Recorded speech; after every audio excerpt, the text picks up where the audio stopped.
kad viskas su laiku susidėlios į savo vietas ir nereikia pergyventi ir laukti rytojaus, paprasčiausiai tobulėti. Žinot, čia yra vienas lauke ne karys, turi žaisti komanda. Tikrai saldu, tikrai malonu, labai džiaugiamės ir tikimės, kad tai nėra paskutinis auksinis medalis.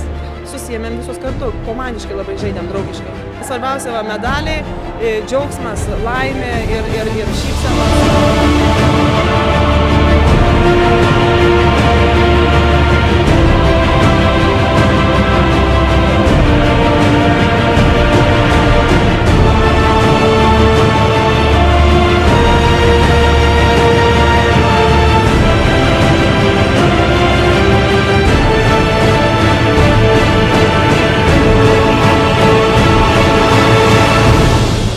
Komanda yra dvasia, kaip sakant, va tas mane veža.